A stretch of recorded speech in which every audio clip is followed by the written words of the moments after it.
शहीद नेत्रलाल अभागी प्राविधिक शिक्षालय कर्णाली प्रदेशको भविष्य। कर्णाली प्रदेशको दक्षिण पूर्वमा अवस्थित सल्यान जिल्लाको खलङ्गालाई प्राविधिक शिक्षाको एउटा मुख्य गन्तव्य बनाउँदै थप चर्चित र चहल पहलयुक्त बनाउने काम विक्रमसम्म 2075 शहीद नेत्रलाल अभागी प्राविधिक शिक्षालय स्थापनासँगै भएको देखिन्छ। यस प्राविधिक शिक्षालयको स्थापनामा नेपालका चर्चित राजनीतिज्ञ प्रकाश ज्वाला र सल्यान जिल्लाका राजनीतिज्ञ तथा समाजसेवीहरूको महत्त्वपूर्ण योगदान रहेको छ। शहीद नेत्रलाल अभागी स्मृति प्राविधिक शिक्षालय स्थापना गर्ने एउटा निधो गर्यौँ, निर्णय गर्यौँ। त्यसका निम्ति एउटा प्रतिबद्धता जनायौँ र त्यस्तो प्राविधिक शिक्षालय सल्यानमा स्थापना गरौँ भनेर हामीले निर्णय गरिसकेपछि त्यसको प्रक्रिया अगाडि बढायौँ। प्रक्रिया अगाडि बढाउने क्रममा सबभन्दा पहिले त जग्गाको आवश्यकता थियो। यहाँका स्थानीय दिदीबहिनी दाजुभाइहरूले हामीलाई अत्यन्त ठुलो सहयोग गर्नुभयो। यो हाइवेको छेउको एउटा महत्त्वपूर्ण जग्गा, महँगो जग्गा हामीलाई उपलब्ध गराउनुभयो अथवा स्कुलको निम्ति उपलब्ध गराउनुभयो, जसले गर्दाखेरि अरू प्रक्रियामा जानका निम्ति हामीलाई सजिलो भयो। किनभने ग्राउन्ड त त्यही थियो। जग्गा प्राप्त भएपछि हामीले प्रक्रिया अगाडि बढायौँ र निकै धेरै मिहिनेत गऱ्यौँ। यसमा धेरै साथीहरू लाग्नु भएको छ। मैले कसैको नाम लिँदाखेरि कसैको छुट्न सक्छ। म आफै त्यसमा अत्यन्त धेरै सक्रिय रूपमा चाहिँ त्यो सिटिबिटीमा चाहिँ प्रयत्न गर्ने कुरा होला अथवा मन्त्रालयमा प्रयत्न गर्ने कुरा होला, दौडधुप गर्ने कुरामा हामीले मिहिनेत गऱ्यौँ र हामी यसमा सफल भयौँ। कर्णाली प्रदेशका रुकुम, जाजरकोट, सुर्खेत र सल्यान जिल्लाका युवाहरूलाई आफ्नै घर आँगनमा सिप तथा दक्षतायुक्त शिक्षा प्राप्त गर्ने बनाउन प्राविधिक शिक्षा तथा व्यावसायिक तालिम परिषद सिटिभिटीले आफ्नो आङ्गिक शिक्षालयका रूपमा यस शहीद नेत्रलाल अभागी प्राविधिक शिक्षालयको स्थापना 2075 गरेको थियो। यो शहीद नेत्रलाल अभागी प्राविधिक शिक्षालय 2075 साल असोजको 2 गते पूर्वी कर्णाली प्रदेशको पशुपालन र इन्जिनियरिङ सम्बन्धी शिक्षाहरू यो प्राविधिक शिक्षाको लागि चाहिँ यहाँ त्यही उद्देश्यले गरिएको। यो एउटा यस्तो शिक्षा हो जो चाहिँ गरेर सिक्ने खाले शिक्षा भएको हुनाले इन्जिनियरिङतिरहरू पनि हामीहरूले यहाँ हाम्रै भौतिक पूर्वाधारहरू बन्दै गरेको हुनाले हाम्रो प्रशिक्षार्थीहरूलाई फाउन्डेसनदेखि लिएर एउटा बिल्डिङको कुरा अनि रूपसम्म अनि रोडको सबै कुराहरू यहाँ विद्यार्थीहरू आफै इन्भल्भमेन्ट भएर सिक्ने र सिकाउने कुराहरूमा भइरहेको छ र भेटनरीको पनि अब यो सालबाट हाम्रो आफ्नै फर्महरू पनि छन्। बाहिरको फर्महरूमा पनि हामी सहकार्य गरेर प्रशिक्षार्थीहरूलाई सिक्ने सिकाउने काम गरिरहेछौँ। विगतदेखि सल्यान लगायतका जिल्लामा प्रमुख पेसाका रूपमा ग्रहण गरिएको कृषि तथा पशुपालनका क्रियाकलापलाई व्यवस्थित र व्यावसायिक बनाउँदै युवाहरूको आफ्नो भविष्य कृषि क्षेत्रमा खोज्न सक्ने बनाउने उद्देश्य पनि यस शिक्षालयको रहेको छ। साथै संहिताको कार्यान्वयनसँगै देशमा भौतिक निर्माणका क्रियाकलाप बढिरहेको सन्दर्भमा विकास निर्माणका क्रियाकलापलाई व्यवस्थित र व्यावसायिक बनाउने र कर्णाली प्रदेशको नजिकमा रहेका सहर बजारका उद्योग तथा व्यावसायिक प्रतिष्ठानहरूका माग र अपेक्षालाई सम्बोधन गर्नका लागि दक्ष जनशक्ति उत्पादन गर्ने उद्देश्य यस शहीद नेत्रलाल अभागी प्राविधिक शिक्षालयले राखेको छ। शहीद नेत्रलाल अभागी प्राविधिक शिक्षालयले आफ्नो यात्राकै प्रारम्भ आर्थिक वर्ष 2075-76 सिभिल इन्जिनियरिङ विषयमा डिप्लोमा स्तरका कार्यक्रम सञ्चालन गरेर औचित्यपूर्ण कामको थालनी गर्यो। सीमित जनशक्ति र आफ्नै भौतिक संरचना नहुँदै पनि उल्लेख्य रूपमा विद्यार्थीहरूलाई सिप र शिक्षा दिने काम गर्न थालियो। भौतिक निर्माण गतिविधिलाई तीव्रता दिइरहेका नेपालको सङ्घीय सरकार, कर्णाली प्रदेश सरकार र स्थानीय तहका काम कारबाहीलाई सुरक्षित र सार्थक बनाउने युवा जनशक्ति तयार गर्ने अभिप्रायका साथ शहीद नेत्रलाल अभागी प्राविधिक शिक्षालयले स्थापनाको प्रथम वर्षमा नै सिभिल इन्जिनियरिङको कक्षा सुरु गर्यो। इन्जिनियरिङ शिक्षातर्फ रुचि राख्ने युवाहरूले आफ्नै घर आँगनमा न्यून शुल्कमा स्तरीय प्राविधिक शिक्षा हासिल गर्न पाए। पूर्व मेचीदेखि पश्चिम महाकालीसम्मको साथीहरू हुनुहुन्छ, साथीभाइ बहिनीहरू एकदमै राम्रो र गुणस्तरीय शिक्षा भएकोले बाहिरको धेरै जिल्लाहरूको स्टुडेन्टहरू तान्नेर चाहिँ आउनु भएको छ। अब यस्तो यो सब्जेक्ट त एचएससिबीमा नि पढाइन्थ्यो, अरू ठाउँ पनि पाइन्थ्यो, तर अब सिटिबिटी भनेर चाहिँ सिटिबिटीको बाहिरको अब वेस्टर्न बाहिर जानको लागि फरेन कन्ट्रीको लागि राम्रो भएकोले सिटिबिटी नै प्रिफर गरेर आएको। अनि अब भौगोलिक हिसाबले भन्नुपर्दा पनि एकदमै सुइटेबल छ। कम समयमा पनि धेरै छिटो निर्माणको कामहरू भइरहेको छ। लाइब्रेरीको पनि व्यवस्थापन भइ नै रहेछ, प्रोग्रेसमै छ। सबै कुरा फर्स्टमै पर्फेक्ट पनि हुँदैन। पूर्ण शुल्कतर्फ 80,000 र सहुलियत शुल्कतर्फ 32,000 रुपियाँमा विद्यार्थीहरूले सिभिल इन्जिनियरिङ विषयको 3 वर्षे कोर्स अध्ययन गर्न पाएका छन्। बाहिर पढ्न जानुभन्दा सल्यानमै छ होइन कलेज, त्यो कारणले शुल्क पनि कम छ। अब उता पढ्न गएले 4-5 लाख खर्च हुन्छ, यहाँ 80 जति फी छ होइन। मेन कुरा सबैलाई फीले समस्या पारे हुन्छ, त्यो फी पनि कम छ, त्यसमा पनि राम्रो कुरा छ होइन। त्यो कारणले गर्दा नजिक पनि छ, म्यानेजमेन्ट पनि राम्रो भइरहेछ होइन। आखिर काठमाडौँ गएर लिने शिक्षा र यहाँ लिने शिक्षा एउटै हो होइन, त्यति ठाउँ डिफ्रेन्स मात्र हो। त्यो कारणले सबै कुरा ठिक छ होइन। पढ्ने इच्छा भएकोलाई मान्छेलाई होइन यही पनि राम्रो छ कि आफ्नै ठाउँमै राम्रो शिक्षा पाइन्छ भने किन बाहिर जानु पऱ्यो, किन खर्च गर्नु पऱ्यो होइन। फी पनि कम छ, सबै कुरा ठिक छ म्यानेज होइन। हामीले त्यो सोचेको थिएनौँ पहिला, त्यो कलेज हुँदाखेरि चाहिँ अब अर्कै लाग्थेन, अरू कलेजमा चाहिँ अर्कै हुन्छ, अरूले पनि अर्कै सोच्छन् भनेर चाहिँ आजकल यो कलेजमा आएपछि एकदम राम्रो लाग्छ। त्यहाँ पनि पहिला एकदम राम्रो थियो, आजकल यहाँ पनि एकदम राम्रो छ। आफूले भनेको जस्तै सोचेको जस्तै पढाइ भइरहेको छ, टिचर पनि त्यस्तै आइराख्नु भएको छ, जस्तो पनि टिचरहरूले पनि त्यस्तै पढाइराख्नु भएको छ।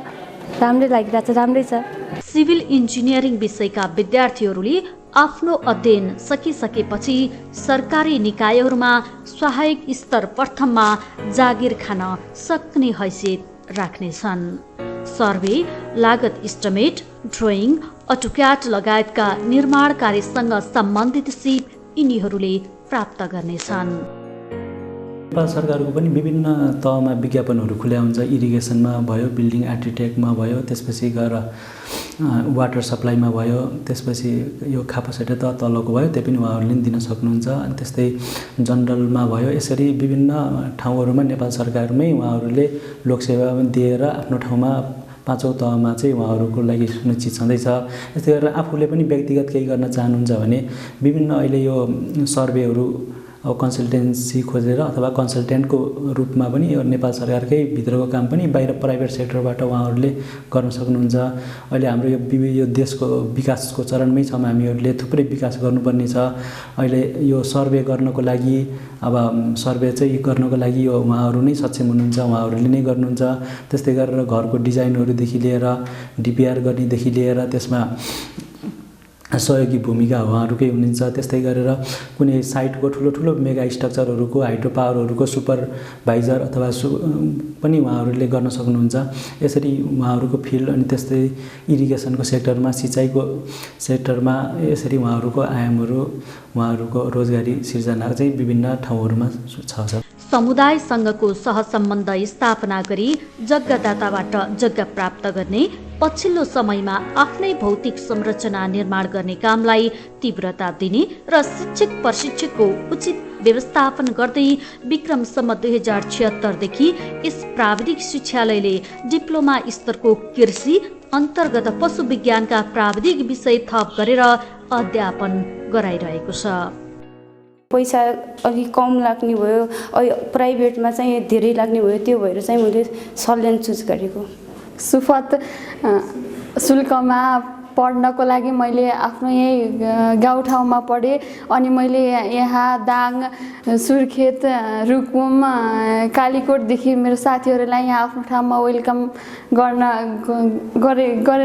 पाएकोमा खुसी लागेको छ। पूर्ण शुल्कतर्फ 80,000 र सहुलियत शुल्कतर्फ 32,000 रुपियाँमा विद्यार्थीहरूले कृषि पशुविज्ञान विषयको 3 वर्षे कोर्स अध्ययन गर्न पाएका छन्। चरण क्षेत्र, घाँस तथा खुल्ला स्थान प्रशस्त भएको कारणले कर्णाली प्रदेशमा पशुपालनका क्रियाकलाप बन्न सक्ने भएकाले सुलभ शुल्कको कृषि पशुविज्ञानको प्राविधिक शिक्षाले निश्चित रूपमा सकारात्मक उपलब्धि ल्याउनेछ। लिभर अनि हार्ट हामीले स्याम्पल लिन्छौँ, त्यसबाट चाहिँ हामीले के गर्छौँ पहिला त्यसबाट चाहिँ लिगेर कल्चर गरेपछि पिङ्क कलोनी देख्यो भने म्याकोनिकीमा हामीले चाहिँ त्यसलाई इकोलाई भन्छौँ होइन, यो पनि बुझिराख्नु पर्यो। अनि पेल कलरको देखियो एक्सएलडीमा राखिन्छ, मिडियाहरू त धेरै डिफ्रेन्ट टाइपको हुन्छ नि त। अब साल्मोनेला जस्तो छ भने एक्सएलडीमा राख्यो भने पेल कलरको आउँछ, यसरी डायग्नोसिस गरिन्छ इकोलाईको चाहिँ, इकोलाई साल्मोनेलासिसको है। त्यसपछि अब यो इन्टेस्टाइनहरूमा पुरै ब्लुडी उयोहरू छ भने रगतहरू यस्तो देखिरह भने चाहिँ कक्सिडायोसिस भयो होइन, कक्सी भनिन्छ। विगतमा परम्परागत रूपमा पशुपालन गरिएको पछिल्ला दिनहरूमा व्यावसायिक पशुपालनका क्रियाकलाप बढ्दै गएकोमा आगामी दिनमा पशुपालनमा थप व्यावसायिकता र दक्षता बढ्दै जानेछ।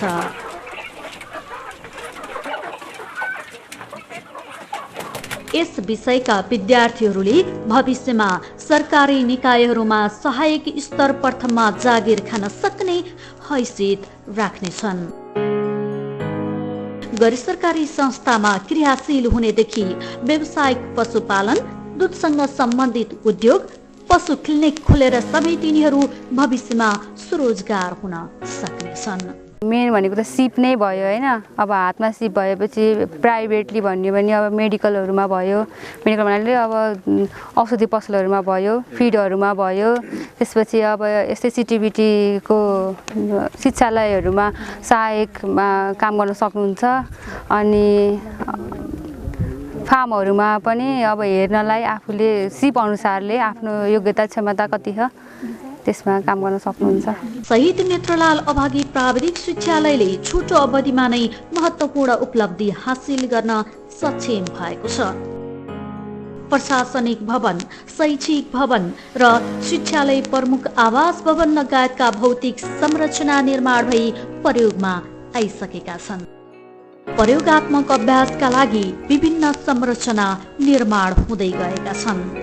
खलङ्गा बजारबाट केवल 2 किलोमिटरको दूरीमा खुल्ला स्थानमा अवस्थित यस शिक्षालयको वातावरण शान्त, स्वच्छ र शीतल रहेको छ। शिक्षालयमा दक्ष र ऊर्जाशील शिक्षक प्रशिक्षकको व्यवस्थापन हुँदै गएको छ। नयाँमा त धेरै गाह्रो पनि हुन्छ। पहिला त हामी प्राइमेरी यो बडा खोलाको दरिका प्रावि भन्ने ठाउँमा हाम्रो चाहिँ खाली थियो, त्यही नै क्लास गरेका थियौँ। त्यसले मात्रै पुगेन र इन्फ्रास्ट्रक्चर लगायत सम्पूर्ण बाटोघाटो पनि बाटोघाटो नगरसँग चाहिँ समन्वय गरेर शारदा नगरपालिकाले बनाइदिनु भएको थियो। त्यस्तै गरेर बिल्डिङहरू, एउटा बिल्डिङ सांसद प्रकाश ज्वालाको सांसद कोषबाट बनेको पनि छ। सिटिबिटीको हाम्रो आफ्नै फन्ड पनि हामीले चाहिँ लकडाउनमा पनि बनायौँ र यो बनाउँदा अब चुनौती त हुन्छ। इजिली बनाएको चिजहरूमा त्यति महत्त्व त छैन। पढाउनको सिलसिलामा इन्जिनियरिङतिर पनि सफिसियन्ट हामीसँग मानव संसाधन छन् र भेटनरीतिर पनि छन् र math, English, science, physics, chemistry जस्ता विषयहरू, जेनरल विषयहरू हामीले पार्ट टाइमबाट काम चलाइरहेछौँ र वास्तवमा प्राविधिक शिक्षा भनेको विभिन्न विषयमा आफ्ना प्राविधिक शैक्षिक कार्यक्रम थालेको 2-3 वर्षमै शहीद नेत्रलाल अभागी प्राविधिक शिक्षालयले कर्णाली प्रदेशमा प्राविधिक शिक्षाप्रतिको रुचि र आकर्षणलाई तीव्र रूपमा बढाउन सक्षम भएको छ। जिल्ला प्रशासन कार्यालय, स्थानीय तहहरू र प्रदेश सरकारसँग यस शिक्षालयको सहकारी बढिरहेको छ। यो नेत्रलाल अभागी प्राविधिक शिक्षालयको संरक्षकको रूपमा चाहिँ र त्यसको सञ्चालकको अध्यक्षको भूमिका पनि मैले निर्वाह गरेको छु। त्यस क्रममा चाहिँ खास गरी 77 सालको भदौ 21बाट जब मैले यो जिल्ला प्रशासन कार्यालयमा जिम्मेवारी सम्हाले पश्चात नेत्रलाल अभागी प्राविधिक शिक्षालयका प्रिन्सिपल सर कृष्णबहादुर नेपाली सरले हरेक कुराहरूमा परीक्षा सञ्चालनदेखि लिएर त्यहाँका विविध क्षेत्रका व्यवस्थापनदेखि लिएर हरेक कुराहरूमा चाहिँ समय समयमा समन्वय गरिरहनु भएको छ। हामीले बैठक पनि ठ्याक्कै एक त अहिले सङ्ख्या त मलाई थाहा भएन, तर बैठक पनि हामीले 2-4वटा बैठकहरू बसिसकेका छौँ र नयाँ बनिरहेको निर्माणाधीन भवनहरूको सन्दर्भमा पनि कार्यप्रगति के कति भइरहेको छ सर पनि आएर यसो हेरिदिनुहोस् भन्न पनि उहाँहरूले कुरा राख्नु भएको थियो। मैले त्यसलाई गरेर हेरेँ पनि र हामीले भर्खरै त्यहाँको भवन पनि उद्घाटन गरेका छौँ। शिक्षालयको समग्र कुराहरू छात्रवृत्ति कोटाहरूको निर्धारणको सन्दर्भमा, परीक्षा सञ्चालन व्यवस्थापनको सन्दर्भमा र समग्रमा शिक्षालयको प्रशासन व्यवस्थापनको सन्दर्भमा उहाँले मलाई फोन मार्फत पनि अनौपचारिक ढङ्गले पनि समन्वय गरिरहनु भएको हुन्छ र फर्मल्ली पनि उहाँले बैठकहरू आयोजना गरौँ यो यस्तो इस्यु छ भनेर सोध्नुहुन्छ र मैले पनि के छ है त्यो विषयमा चाहिँ हामीले समन्वय गर्न आवश्यक छ भन्न नपर्ने गरी उहाँहरूले प्रोएक्टिभली नै काम गरिरहनु भएको मैले पाएको छु। शारदा नगरपालिका र नेत्रलाल अभागी कलेज सञ्चालनको लागि अब नगरपालिकाभित्रै रहेको कलेज भएको हुँदा नगरपालिकाले त्यहाँ भौतिक पूर्वाधारदेखि ल्याएर यावत कुराहरूमा नगरपालिका र कलेजको संयुक्तमा सहकार्यका कामहरू भएको छन्। पूर्वाधारका विकासका निर्माणका कामहरू भएको छन्। शैक्षिक क्षेत्र सुधार गर्नेतर्फ छलफल भएको छ, निर्णय भएको छ। शारदा नगरपालिका र नेत्रलाल अभागी कलेज सिटिभिटी अन्तर्गत जुन सञ्चालन छ त्यो शारदा नगरपालिकाले आफ्नो कलेज हो भनेर अपन्नत्व ग्रहण गरेका छ। हाम्रो सहकार्यमा त्यहाँको समग्र सुधारको लागि कामहरू भइराखेका छन्। यसै समयमा कर्णाली प्रदेश सरकारले यस प्राविधिक शिक्षालयको भौतिक विकास र शैक्षिक गुणस्तर सुदृढीकरणमा योगदान दिन थालेको छ। अहिले हामीले अब सिटिभिटीबाट प्राप्त गर्नुपर्ने सहयोग त निरन्तर रूपमा सहयोग प्राप्त गरिरहेकै छौँ। हामी सिटिभिटीलाई धन्यवाद दिन चाहन्छौँ, त्यसका पदाधिकारीहरू सबै साथीहरूलाई धन्यवाद पनि दिन चाहन्छौँ। यो प्राविधिक शिक्षालयमा जोडिनुभएका सबै साथीहरू पनि सक्रिय रूपमा लागि पर्नु भएको छ, उहाँहरूलाई पनि आभार व्यक्त गर्नुपर्छ र हामीले सक्नेसम्म प्रदेश सरकारका तर्फबाट यो सामाजिक विकास मन्त्रालय अथवा चाहिँ उद्योग पर्यटन वन वातावरण मन्त्रालयबाट विभिन्न मन्त्रालयबाट हामीले प्राविधिक शिक्षालयको निम्ति सहयोग गर्दै पनि आएका छौँ। जस्तो निर्वाचन क्षेत्र पूर्वाधार विशेष कार्यक्रम जो मेरो आफ्नो निर्वाचन क्षेत्र पनि हो, त्यसै त्यो शीर्षकबाट पनि केही बजेट हामीले विनियोजन गरेका छौँ।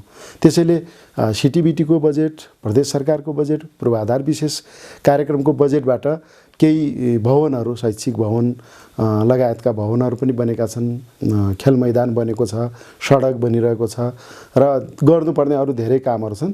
त्यसमा चाहिँ प्रदेश सरकारले उच्च प्राथमिकतामा, प्रदेश सरकारको क्षेत्राधिकार पनि हो यो प्राविधिक शिक्षा, सँगसँगै चाहिँ प्राविधिक शिक्षालाई कर्णाली प्रदेश सरकारले म आफै आर्थिक मामिला तथा योजना मन्त्री पनि भएकोले हामीले बजेटमै प्राविधिक शिक्षालाई उच्च प्राथमिकतामा राख्यौँ। अब स्थापना भइसकेका प्राविधिक शिक्षालयलाई सहयोग गर्ने कुरा त स्वतः पनि एउटा प्राथमिकताको विषय भयो। स्थानीय तहहरूले प्राविधिक शिक्षा तथा व्यावसायिक तालिमका विषयहरूलाई आफ्ना वार्षिक योजना तथा कार्यक्रमभित्र समावेश गर्न थालेका छन्। छोटो अवधिका तालिमलाई बजारको माग र समुदायको रुचि अनुसार सञ्चालन गर्न शहीद नेत्रलाल अभागी प्राविधिक शिक्षालयलाई स्थानीय तहको साथ र सहयोग मिलेको छ। आर्थिक वर्ष 2075-76 यस इन्स्टिच्युटले 780 जनालाई व्यावसायिक तालिम दिने जिम्मेवारी लिन सक्नुमा स्थानीय तहको आड भरोसाले पनि काम गरेको थियो। सल्यान जिल्लाका 10वटा स्थानीय तहहरूलाई पत्राचार गरेर उहाँहरूको आवश्यकता के हो, स्थानीय रूपमा कुन विधाको तालिमको आवश्यकता छ, प्राविधिक रूपमा कुन खालको जनशक्ति उत्पादन गर्न आवश्यक छ, त्यसको एउटा आवश्यकता निड एसेसमेन्ट गरेर पठाइदिन हुनका लागि भनेर हामीले पत्राचार गऱ्यौँ पहिलो चरणमा र दोस्रो चरणमा हामी आफै स्थलगत रूपमा ती सबै स्थानीय तहहरूमा गएर हामीले त्यहाँका जिम्मेवार व्यक्तिहरूसँग छलफल पनि गऱ्यौँ। यसरी छलफलबाट आएको निष्कर्षलाई हामीले तालिम माग गर्ने एउटा प्रमुख जुन एउटा आधारको रूपमा लियौँ। त्यसरी विभिन्न तालिमहरूको छनौट गरिएको थियो र सबै स्थानीय तहहरूसँग हामीले समन्वय गरेर त्यो तालिमको माग सङ्कलन गरेका थियौँ र सोही बमोजिममा हामीले तालिमको योजना बनाएर 75-76 हामीले 19वटा छोटो अवधिका तालिमहरू सञ्चालन गऱ्यौँ। यस शिक्षालयले सञ्चालन गरेका डिप्लोमा स्तरका प्राविधिक शिक्षा वा छोटो अवधिका तालिम लिने हरेकलाई आफ्नो रोजगार वा स्वरोजगारयुक्त भावी जीवनप्रति आशावादी बनाउन सकिएको छ। मैले यो कृषिभित्रको पशु विज्ञान विषय किन रोजेँ भनेपछि यसमा विभिन्न किसिमका हाम्रो कृषि प्रधान देश भएकोले यसभित्र हाम्रो देशलाई कृषिमा विकास गर्दै लैजानु पर्ने देखिन्छ। त्यसकारणले हामीले यो पशु विज्ञान पढिसकेपछि विभिन्न किसिमको कृषि क्षेत्रहरूमा लागि पर्नको लागि कृषि क्षेत्रलाई विकास गर्नको लागि यो विषय मैले रोजेको।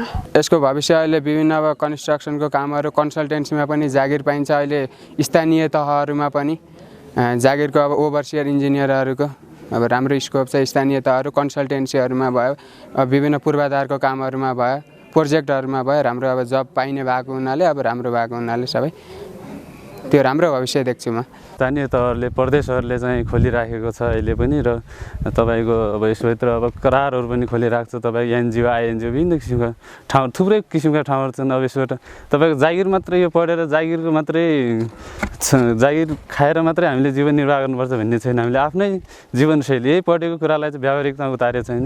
हामीले चाहिँ अब त्यो कुनै अब होइन प्राइभेटली रूपले चाहिँ व्यवसाय गरेर चाहिँ हामी आफ्नो जीवन आर्जन गर्न सक्छौँ। शिक्षालयका प्रशासनिक कर्मचारी र शिक्षक प्रशिक्षक बीचको सहज सम्बन्धले यसलाई कर्णाली प्रदेशको सबल र सक्षम प्राविधिक शिक्षा प्रदायक संस्था बनाउन सकिएको छ। सुशासन र पारदर्शितालाई उच्च महत्त्व दिएका कारणले गर्दा समुदाय, स्थानीय तह र केन्द्रको विश्वास यसले जितेको छ। कर्णाली प्रदेशका पूर्वी जिल्लाको मुख्य प्रवेशद्वार सल्यानमा क्रियाशील भएकाले पनि यस शिक्षालयप्रति सबैको चासो बढ्नुका साथै यसले अझै ज्यादा गरोस् भन्ने चाहना बढेको छ। मूल रूपमा चाहिँ विषयहरू थप गर्ने, यसको चाहिँ सङ्ख्या थप गर्ने र क्वालिटीको एजुकेसन दिने गरी र असल राम्रा र एक किसिमले चाहिँ क्वालिटीका चाहिँ प्राविधिक जनशक्ति हामीले उत्पादन गरेर राष्ट्रलाई सक्दो योगदान यो प्राविधिक शिक्षालयबाट हाम्रो कर्णाली प्रदेशलाई अथवा हाम्रै सल्यान जिल्लालाई हामीले एउटा हाम्रो क्षमताले सक्ने योगदान पुर्याउने गरी अगाडि बढौँ। त्यसमा चाहिँ मुख्य रूपमा यो प्राविधिक शिक्षालयको टिमले नै यसको लिड गर्नुपर्छ, नेतृत्व गर्नुपर्छ। हामी साथमा छौँ। हामीले भनेअनुसारको पढाइ सुरु हुने भयो, विषय थप गर्ने निर्णयमा पुग्यो। सिटिबिटी नेत्रलाल अभागी कलेज भने नगरपालिकाले उपलब्ध गराउने जग्गा कुनै सार्वजनिक जग्गा छ कि होइन, कुनै व्यक्तिको जग्गा किनेर त्यहाँ उपलब्ध गराउनुपर्छ कि, त्यो विषयमा हामी छलफल गरेर त्यो विषय सञ्चालन नेत्रलाल अभागी कलेज सञ्चालनको लागि आवश्यक पर्ने स्रोत साधन जुनसुकै कुरा पनि शारदा नगरपालिकाले पुर्याउन प्रतिबद्धता पनि व्यक्त गर्दछौँ हामी। सबैका चासो र चाहनालाई अधिकतम सम्बोधन गर्ने गरी शिक्षालयका आगामी क्रियाकलाप अगाडि बढ्नेछन्। सल्यान जिल्लाको वस्तुहरू बाहिर जिल्लाहरूमा पठाएर यहाँको वैदेशिक रोजगार घटाउनको लागि कृषि क्षेत्रको पनि plant science diploma plant science यहाँ हामीले थप्ने कुराहरू गरिरहेछौँ। इन्जिनियरिङतिर हामीले information technology diploma in information technology थप्ने विचार गरेका छौँ यहाँको डिमान्ड अनुसारले। शिक्षालयका प्रशासनिक कर्मचारी र शिक्षक प्रशिक्षकको क्रियाशीलता, कर्णाली प्रदेशका प्रतिबद्ध युवाहरूको विश्वास र सरकारवालाहरूको बलियो साथ यसले पाएकाले आगामी गन्तव्य पनि सहज हुनेछन्। शहीद नेत्रलाल अभागी प्राविधिक शिक्षाले अबको बाटो थप दक्षता हासिल गर्ने, भौतिक संरचनाको विस्तार गर्ने तथा समय सापेक्ष प्रविधि भित्र्याउने र समग्रमा अधिकाधिक युवाहरूको सार्थक र सुयोग्य भविष्यका लागि पथ प्रदर्शक बन्ने नै हुनेछ।